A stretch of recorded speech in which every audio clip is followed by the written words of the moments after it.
Olá, seja muito bem-vindo ao Jornal Neojus, o jornal que é feito por professores que analisam as principais notícias que foram pauta da mídia especializada nessa última semana. E vamos para as manchetes do Jornal Neojus da 11ª edição com a professora Tatiana Andrade. É com você, professora. Olá, Cabezão. Vamos às notícias que foram destaque nesta semana. Superior Tribunal de Justiça se manifesta sobre denúncia anônima e busca e apreensão domiciliar. Exposição de imagens íntimas sem consentimento lidera ranking de violação de direitos na internet. Tribunal de Justiça de São Paulo. Claro indenizará consumidor que teve chip clonado e contas do Mercado Livre e Facebook invadidas. A professora Carla Matucci comenta sobre a gestação de substituição ou barriga solidária. STF decide que ICMS de eletricidade no Mercado Livre recai sobre comercializadoras. Empresa é condenada por instalar câmera de monitoramento no banheiro dos funcionários. STJ. Resolução de contrato por incapacidade de pagamento configura quebra antecipada e dá margem à venda do bem em leilão. E o Momento Cultural com o professor Altran. É com você aí, Cabezão. Obrigado, professora. Está no ar o Jornal Neojus.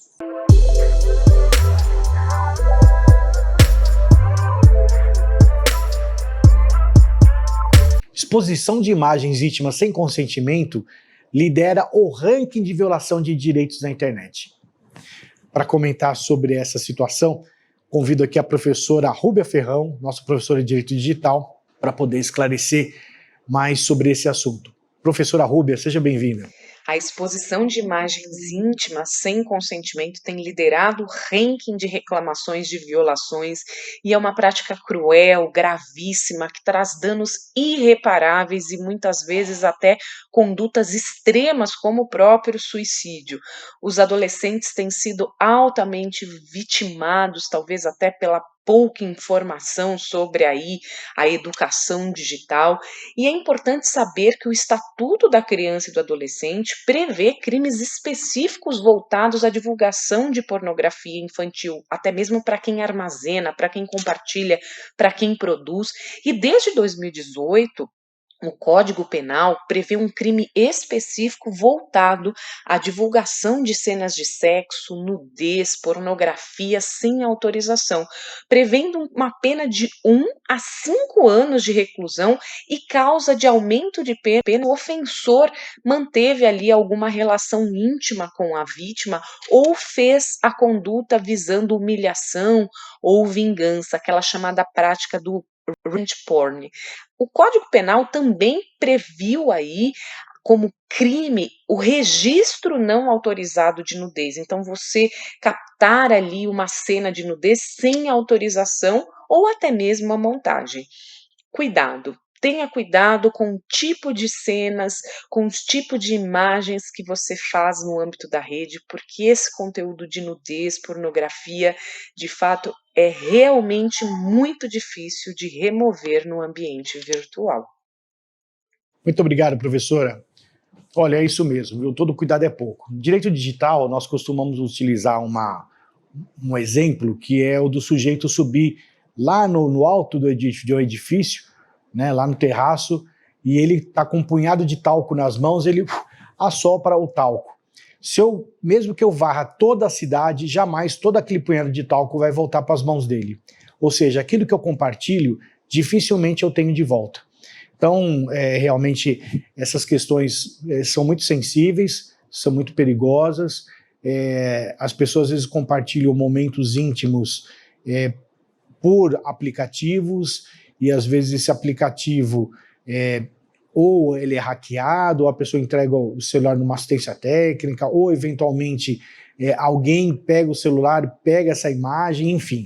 São N fatores, às vezes até propositadamente, por vingança, quer publicar, e fica depois uma baita de uma dor de cabeça. Então, professora, a senhora fez muito bem em falar sobre isso, né? E realmente são cuidados indispensáveis para nós que utilizamos as redes sociais praticamente todos os dias, tá? Sobretudo os adolescentes que ficam nela o tempo todo.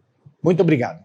O Superior Tribunal de Justiça se pronunciou sobre denúncia anônima e busca e apreensão domiciliar. Essa é uma situação que já vinha de forma recorrente e esse pronunciamento já estava sendo aguardado. Para comentar esse acontecimento, convido então o ilustre professor Euro Bento Maciel, professor de Direito Penal. Salve, salve, professor! Seja bem-vindo.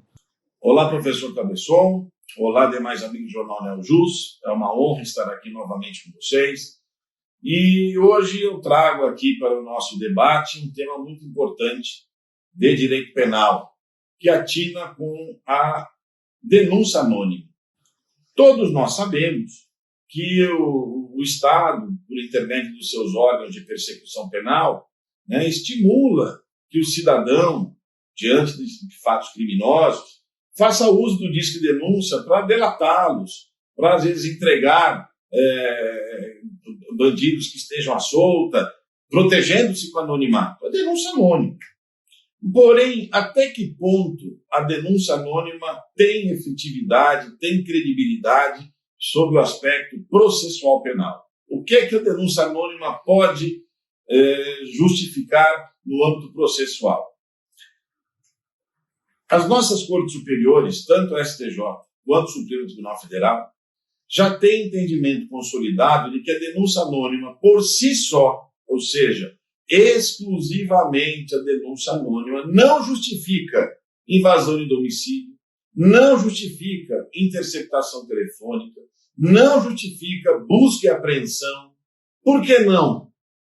Porque não se sabe quem é o denunciante, porque é algo muito frágil para motivar essas medidas tão drásticas, tão violentas à intimidade, ao direito de propriedade, à inviolabilidade do domicílio. Então, a denúncia anônima serve para quê? Aí é que está o ponto. Segundo a jurisprudência das nossas cortes superiores, a denúncia anônima até justifica a instauração do inquérito policial, porém, é necessário que as autoridades, antes de invadirem o domicílio alheio, antes de efetuarem buscas e apreensões, procedam a diligências preliminares, investigações prévias, campanas, ou outro tipo de apuração, para tentar confirmar a denúncia anônima. Aí sim, e somente desta forma, que a denúncia anônima poderá, então, ser usada no processo penal. Era isso que tinha por hoje. Muito obrigado pela atenção de todos. Até logo. Obrigado, professor Euro. Grande abraço. Empresa é condenada porque instalou câmera de monitoramento no banheiro de funcionários. Para comentar essa situação inusitada, vamos chamar o nosso VAR do Direito do Trabalho para verificar se eventualmente valeu ou não valeu. Professor Domingos Ainag, que situação é essa? Comente para nós. Tudo bom, Ricardo, amigos aqui do Jornal Neo Jus? Cada semana, a gente tem no campo do direito uma novidade que mostra que o ser humano é um sujeito, um ser, como o próprio nome diz, fortes emoções. Estranho, A mente pode ser usada tanto por bem quanto por mal. Isso aqui é chover no molhado, são coisas que a gente diz no dia a dia. Mas vejam, essa decisão do TRT em cima dessa situação de monitorar os empregados até mesmo na hora que eles vão ao banheiro, não é uma situação nova. Nós tivemos há quase 20 anos, acho que por volta de uns 15 anos, uma situação dessa que foi lá do TRT de Goiás, que é a 18ª região, se eu não me equivoco, que era justamente a história de uma empresa que colocava câmeras nos banheiros para que os empregados saíssem rapidamente dali. Naquele caso, acho que diferentemente desse, que eu não conheço a fundo os argumentos da defesa, não sei aquilo que saiu na matéria, a empresa alegou que as câmeras elas não funcionavam.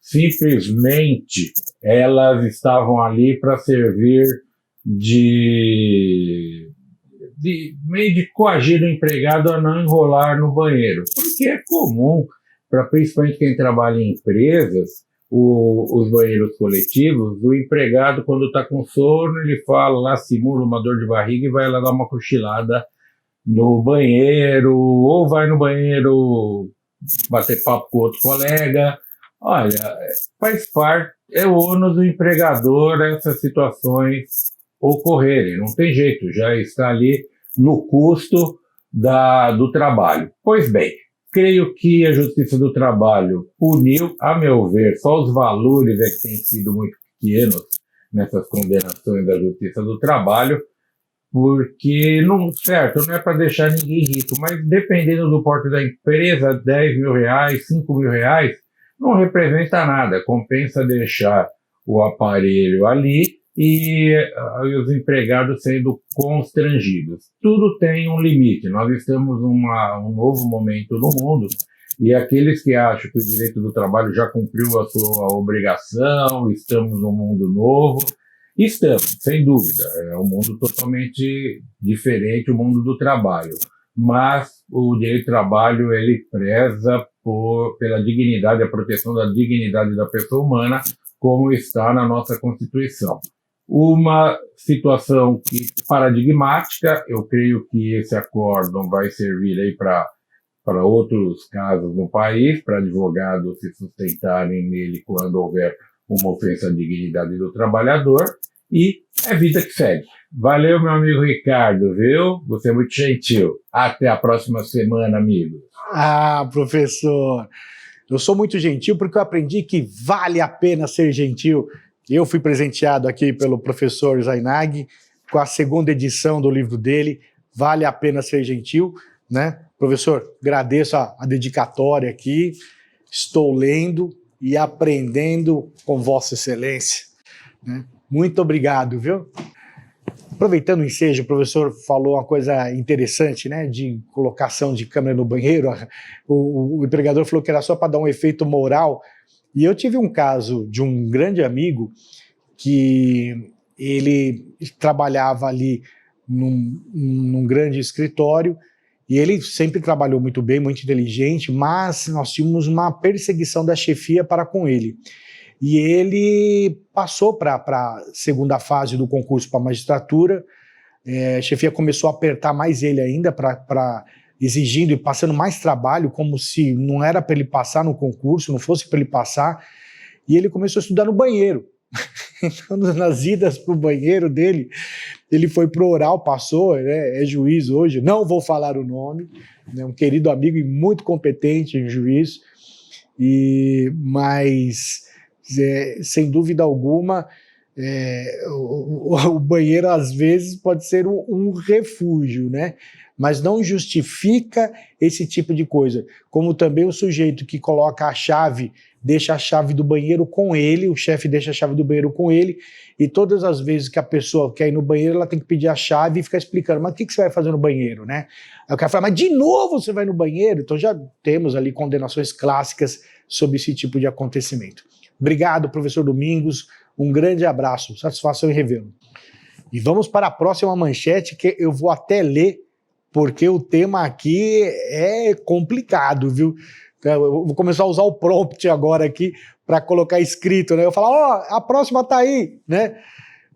O STJ, ele decidiu que a resolução do contrato por incapacidade de pagamento configura quebra antecipada e, inclusive, dá margem para que o bem seja leiloado. Para tratar desse assunto, cujo enunciado aí parece até ser algo complexo, que trata de alienação fiduciária, mas na verdade não é, eu vou chamar aqui o professor Geórgios Alexandrides, que irá descomplicar para nós essa situação e falar o que efetivamente contribuiu essa decisão ou não para essas situações. Professor Geórgios, seja bem-vindo. Pois é, Cabezon. A terceira turma do STJ, sob a relatoria do ministro Sanseverino, analisou um caso em que o consumidor buscava a resolução de um contrato de alienação fiduciária, afirmando não ter condições para pagar, para honrar com os seus débitos. E o que acontece nessa situação? O STJ acabou por entender que o procedimento da alienação fiduciária para que seja levado o imóvel a leilão com vistas a satisfazer o crédito do credor fiduciário deve prevalecer na espécie sobre o Código de Defesa do Consumidor. Isso porque a única alegação e genérica feita pelo consumidor é que ele não tinha condições de arcar com o pagamento. Não foi alegado, eventualmente, uma onerosidade excessiva ou uma busca de revisão do pacto que fora firmado com base nas suas obrigações. Daí porque o que se foi evidenciado? Que quando se firma alienação fiduciária, você está comprando dinheiro para satisfazer uma vontade, no caso, a compra de um imóvel. Então, não há que ter a similitude de uma resolução de compromisso de compra e venda firmado pelas partes pela simples inadimplência do devedor da obrigação. Então, no caso, alienação fiduciária, mora, descumprimento das obrigações por parte do devedor da obrigação, pelo simples fato de não ter condições de arcar com pagamento, enseja a aplicação integral da lei de alienação fiduciária. Assim sendo, haverá consolidação da propriedade, a obrigatoriedade de realização de leilões, para que aí sim sejam destinados os valores ao pagamento do credor fiduciário e, sobejando o valor, devolução para o devedor fiduciante. É isso aí. Abraço, professor. Muito obrigado, viu? E vamos agora comentar uma outra situação que, infelizmente, não é rara, né? De invasão de contas, de redes sociais, enfim. Nós tivemos ali uma decisão pelo Tribunal de Justiça de São Paulo em que um consumidor que teve o chip clonado e invasão tanto das suas redes sociais, do Facebook, né, como também do Mercado Livre invadidas. Para comentar essa matéria, que tem tudo a ver aqui com o direito do consumidor, o direito consumerista, nós convidamos o ilustre professor José Geraldo Brito Filomeno. Salve, salve, professor! Bom, Cabezon, mais uma fraude, né, contra o consumidor por falta de segurança nos meios de proteção de dados e de instrumentos por parte das empresas. Eu me lembro que há 25 anos atrás, quando a internet começou, houve um seminário muito importante, do qual eu participei, outros colegas de Ministério Público Federal e Estadual, juízes, advogados, procuradores, e um eminente professor da Universidade de Brasília, porquanto a internet ainda estava engatinhando naquela época, ele colocou na lousa, na qual ele estava expondo, dois computadores, duas CPUs conversando. E aí ele traçou algumas faixas paralelas a essa CPU, dizendo o seguinte: olha, vamos supor que esses computadores estão conversando entre si e que aqui há umas barreiras, chamadas firewalls. E por mais espessa que seja essa parede, sempre haverá um hacker, ou principalmente um breaker, que vai arrumar uma maneira de burlar. É como um ladrão que não adianta você colocar nem aquelas fendículas em cima do muro, com caco de vidro, etc. Ele vai arrumar uma maneira de pular o muro e furtar objetos da sua casa. Então, na verdade, é claro que há essas dificuldades, mas a grande conclusão que ele fez foi o seguinte: olha, o que as empresas devem fazer, já que elas estão colocando no mercado esses serviços, elas têm que se precaver, e muito porque a responsabilidade é delas mesmas. Então, até viável que elas contratem hackers, num bom sentido, são aqueles que penetram na intimidade, vamos chamar assim dizer, dos ladrões de dados, etc., para que eles acabem, então, neutralizando a ação daquelas pessoas mal intencionadas. Nesse caso que eu estou tratando hoje, foi nada mais nada menos do que uma clonagem de um chip de celular. Imagine o chip que é, por assim dizer, uma parte da alma do celular, não é? E lá a pessoa, o cliente da Claro, não é? Tinha lá os dados, os aplicativos, principalmente, de compras, principalmente com relação ao Mercado Livre, Submarino, etc. E os espertalhões conseguiram, não se sabe bem o porquê, captaram esse chip e começaram a gastar em nome desse consumidor da Claro. Né? A juíza de uma das varas aqui de São Paulo condenou, com muita razão, a empresa a indenizar a pessoa, não só para devolver o dinheiro que essa pessoa havia perdido, danos, portanto, materiais, ou também danos morais, porque a pessoa foi de lá para cá, teve que constituir advogado, teve que fazer uma série de diligências para que esse problema fosse sanado. Então, agora que está já outro instrumento, que pode ser uma faca de dois gumes, né, que é o tal do Pix, muitos espertalhões já estão agindo, e muito cuidado com as mensagens que a gente recebe, né? Porque os bancos já estão oferecendo esse serviço, mas eu não sei, eu coloco aqui meu pé um pouco atrás nessas questões pela internet, até porque eu já tive um cartão de crédito clonado e me deu um trabalho danado. Então, claro que toda a modernidade e tecnologia é muito boa, mas há que se colocar as barbas de molho. É isso aí, professor. Muito obrigado, viu? Vale sempre essa recomendação. Tomem muito cuidado com o cadastro, com mensagens que recebem pela internet, né? Recentemente, nós fomos avisados de um golpe em que estariam informando que os modems da Vivo, os aparelhos da NET, enfim, precisariam ser trocados. Aí eles mandam um telefone para agendarmos a troca em casa. E esse telefone é de um estelionatário, é de um bandido também.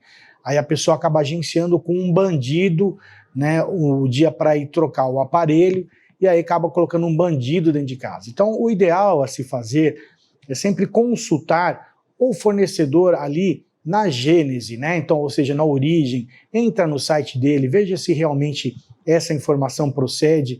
Nós estamos numa época, né, em que as pessoas se aproveitam demais desse tipo de desinformação e acabam confundindo a pessoa, né, usando ali um logotipo de uma empresa ou uma mensagem que parece oficial, mas quando vai ver, na verdade, não é, tá? Então, todos esses cuidados realmente são necessários e nunca é demais. O Supremo Tribunal Federal, ele decidiu que o imposto sobre circulação de mercadorias e serviços de eletricidade, ele, quando está lá no Mercado Livre, ele recai sobre as comercializadoras. Para tratar dessa questão, então eu vou convidar aqui o professor Paulo Bacil. Professor Paulo Bacil, seja bem-vindo. Comente para nós o que enseja esta notícia. Olá, Cabezon. O STF declarou inconstitucional, né, um decreto do Estado de São Paulo que alterava ali o sujeito passivo da relação jurídico-tributária no caso de incidência de ICMS sobre a energia elétrica, quando essa energia elétrica ela era contratada por meio de mercado livre, né? Nós temos basicamente duas formas, né, de contratação do fornecimento de energia elétrica. A primeira delas é a mais convencional aqui no Brasil, em que a grande maioria dos brasileiros realmente adota, que é o mercado regulado, né, que é quando nós contratamos diretamente, né, com a concessionária que fornece energia elétrica na região, né? E, nesses casos, né, a tarifa de energia elétrica ela é estabelecida pela agência reguladora. Mas nós temos também a possibilidade, né, de contratação do fornecimento de energia elétrica por meio de mercado livre, né, que é quando o consumidor final ele contrata diretamente, né, com uma comercializadora de energia elétrica, né? E nesse caso o consumidor final ele tem condições de negociar o preço da tarifa, né, as condições de pagamento da tarifa, e quando, né, nesses contratos, né, quando ele acontece no mercado livre de contratação, um decreto aqui do Estado de São Paulo previa que o responsável pelo pagamento, né, do ICMS teria que ser a distribuidora de energia elétrica. No entanto, a lei, né, que institui o ICMS no Estado de São Paulo dizia que quem deve pagar o ICMS era a comercializadora, era a pessoa que estava comercializando direto com o consumidor final. É evidente, né, a distribuidora ela só está fornecendo ali, né, a linha de transmissão para possibilitar que a energia chegue até o contratante, até o consumidor final. Quem deveria pagar era a a comercializadora.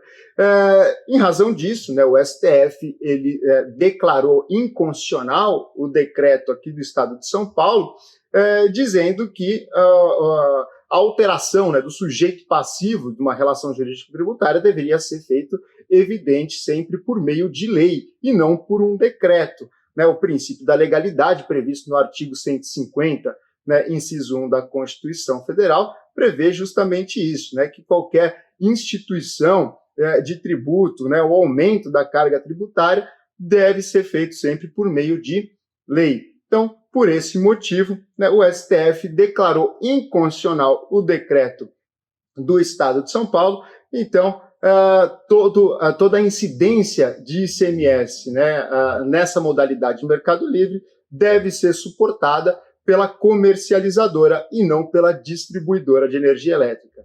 Até a próxima, Cabezon. Obrigado, Paulo. Um grande abraço, viu? Nessa semana nós tivemos um caso que repercutiu muito na mídia de uma cunhada que acabou gerando o filho para sua outra cunhada, né? É o que nós falamos sobre gestação de substituição ou barriga solidária. E sobre esse caso, então eu convido aqui a professora Carla Matucci para tecer maiores comentários. Seja bem-vinda, professora Carla. Olá! De acordo com a Resolução 2168 do Conselho Federal de Medicina, já que não temos uma lei específica que trate da questão, os parentes consanguíneos de um dos genitores biológicos da criança a ser gestada, ou melhor, do embrião a ser gestado, pode se oferecer para, em substituição, passar pelo processo gestacional, em substituição à mãe biológica. Neste caso, o parentesco precisa ser necessariamente até 4º grau. Neste procedimento, que aconteceu foi no estado de Minas Gerais.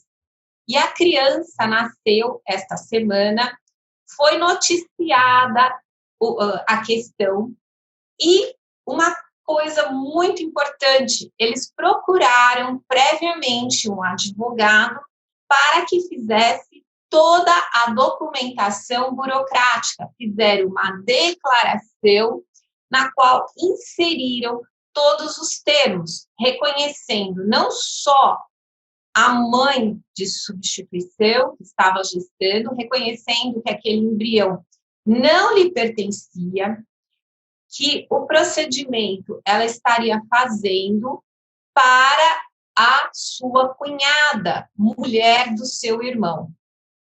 Um fato importante, nessa gestação de substituição, ou chamada barriga solidária, não pode haver cunho econômico, puniário, ou seja, pagamento em dinheiro ou alguma retribuição de valor que seja como uma recompensa para aquela mãe, né, que está passando pelo processo de gestar, tenha um benefício.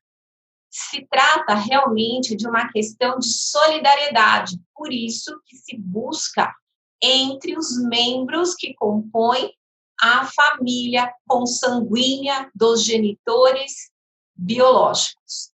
Estamos aqui e estamos de olho na situação. Muito obrigada. Nós que agradecemos, professor. Um grande abraço e até a próxima semana. E vamos agora para a consulta ao nosso oráculo cultural, o professor Altran.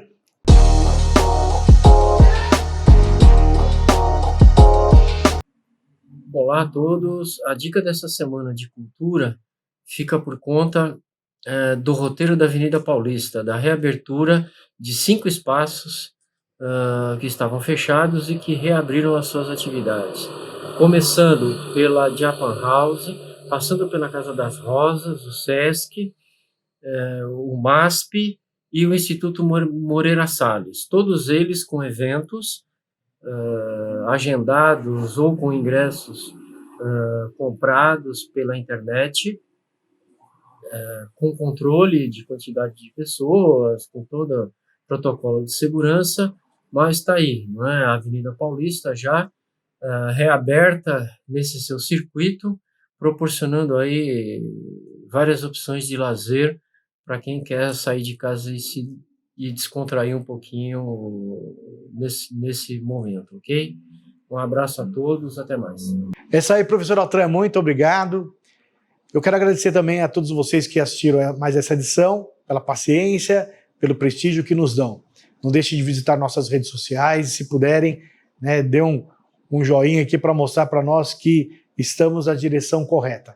Aguardamos vocês na próxima semana. Um grande abraço e até a próxima.